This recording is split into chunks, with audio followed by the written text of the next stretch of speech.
संबलपुर रेढ़ाखोल प्रार्थी बदली रेढ़ाखोल प्रार्थी होती प्रसन्न आचार्य सहित सीधासलख आलोचना आम सहित जोड़ी होती आम principal correspondent P Hemant Kumar जोड़ी होती। हेमंत, प्रसन्न आचार्य को रेढ़ाखोल प्रार्थी भाव में उतारी दल हाँ निश्चित भाव देखो जिते पूर्वर दि जाता संबलपुर से अप्रसन्न थे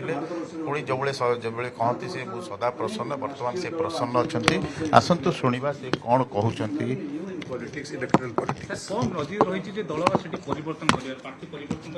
बहुत बहुत नजर रही ए निर्वाचन रही आग निर्वाचन रही ओडिशा रे रही अन्य राज्य रे रही भारतवर्ष रे रही दिस इज नथिंग न्यू एथर किसी आश्चर्य हवान एथर किसी नूतनत्व नहीं एटा निर्वाचन प्रक्रिया एक अंश विशेष सब दल से प्रक्रिया भितर जाते देखो तो निर्वाचन को आम के हल्का भाव में नौ ना मो भावे सबुठ बड़ फाइट हुए छोट फाइट कौन से हुए नहीं से आगे जो भी प्रतिनिधि था दल निर्वाचन को सीरियसली निए सब फाइट को आम गुरुत्व दौ संबलपुर फाइट को आम गुरुत्व दौचु आम पूर्ण विश्वास जो विकास प्रक्रिया संबलपुर में नवीन बाबू नेतृत्व तले होती तार प्रतिफलन निर्वाचन एवं ओडिशावासी संबलपुरवासी रेढ़ाखोलवासी समग्र ओडिशावासी ये निर्वाचन में विजु जनता दल को पूर्व भली प्रबल समर्थन देवे संपूर्ण समर्थन देवे स्नेहशील समर्थन देवे ओडिशा रे जननायक नवीन पट्टनायक नेतृत्व में षष्ठ थर अतीतर राजनीतिर सबू रेकर्ड को भांगी विजु जनता दलर सरकार हम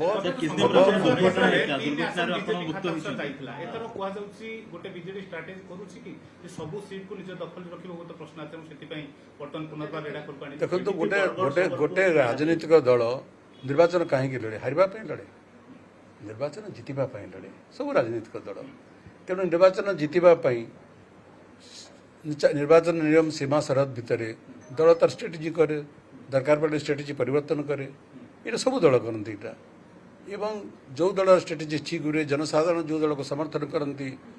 से दल सरकार गठन करे से दल जीते ये गोटे प्रक्रिया ये प्रोसेस देखो तो भगवान आशीर्वाद भगवान चरण चुड़ी हो दुर्घटना पर एत शुभेच्छा मत देले लोके एवं केवल गोटे दल नुहे सब दल समस्त प्रति कृतज्ञता ज्ञापन करुच्ची से लोकंर शुभेच्छा और ईश्वर का आशीर्वाद मोर मनोबल केवे भांगी नाला दुर्घटना परवर्ती मुहूर्त में जो हस्पिटाल को आसबि मु सबू दलर नेता मान कर्मी मान मोर निज दल समेत मुझे कृतज्ञता ज्ञापन करुच्ची बहुत बहुत धन्यवाद दूची मत समस्ते बहुत मनोबल देले एवं राजनीतिक बाछ विचार ऊर्ध्वे रही मते सबू दलर नेता मंत्री आसिकी मते मते मोर मनोबल को बढ़ेले मान्यवर महामहिम राज्यपाल आरंभ करी केंद्र मंत्री राज्य मंत्री सबू दलर कर्मकर्ता हॉस्पिटल को जाकि मत एत उत्साहित कले जे मैं अनुभव कली जे किसी जिनिस थाए जोटा राजनीति ऊर्ध्वे मनीष को भल पाइबाटा अनेक समय राजनीति ऊर्ध्वे बोली भावे मुझे ईश्वर निकट में कृतज्ञता जनाऊँगी लोकों निकट में मोर कृतज्ञता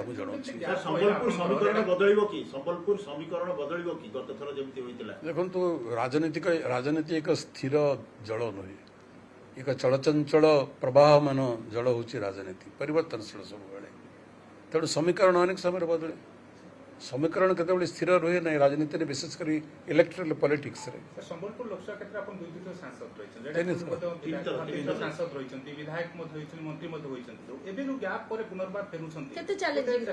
देखो गैप क्या कह जाए आप क्षमतार ओहरी गले कौन गैप हुए हुए किसी लोग क्षमतार ओहरी गले जनसंपर्क छाड़ी दिखती जदि लोकों सहित भल पाइबार थी कमिटमेंट थी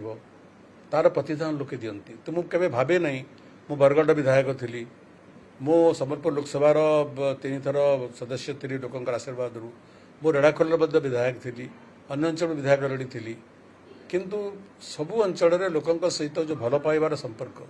आम क्षमतार थाऊ न थाऊ विधायक मंत्री थाऊ न थाऊ जदि लोकों को अपन रेस्पॉन्ड करेंगे लोक आपन को रेस्पॉन्ड करेंगे लोकों को जदि आप हसबे लोक आपको से हसर प्रतिदान देवे किंतु लोकों प्रति जदि आप कठोर हे लोक भी आपन प्रति कठोर हे तेणु सबु बड़े सहानुभूतिशील संवेदनशील जदि आपण हेबे ताले लोक आपन को भल पाए भावे आज पर्यंत चेष्टा करी लोकों सहित संवेदनशील होगापी से लोक मो सहित संवेदनशील रही मुख्यमंत्री विजयपुर लड़े एथर कंटा बांधी कौन से दल रे पछर रणनीति रणनीति आज्ञा मुख्यमंत्री होते सारा ओडिशार नेता 147टा निर्वाचन मंडली जानते आपण सर्वे करेंगे लोक पचारे से समस्ते कहे जे नवीन पण्डा आमर विधायक हूँ यहाँ हूँ नवीन पण्डा को भल पाइबार एक लक्षण नवीन पण्डा एक निर्दिष्ट अंचल नेता होकर मुख्यमंत्री ही ना नवीन पट्टनायक आज सारा ओडिशार सबु अंचलर सबु श्रेणीर लोकंकर जनमानसर नेता हृदय नेता तेणु समस्ते चाहते नवीन पट्टनायक आम विधायक बनतु किंतु नवीन बाबू गोटे अंचल बिल्कुल रेढ़ाखोल लड़े प्रसन्न आचार्य सहित सीधासल आलोचना करते principal correspondent P Hemant Kumar आपण मैंने देखुले।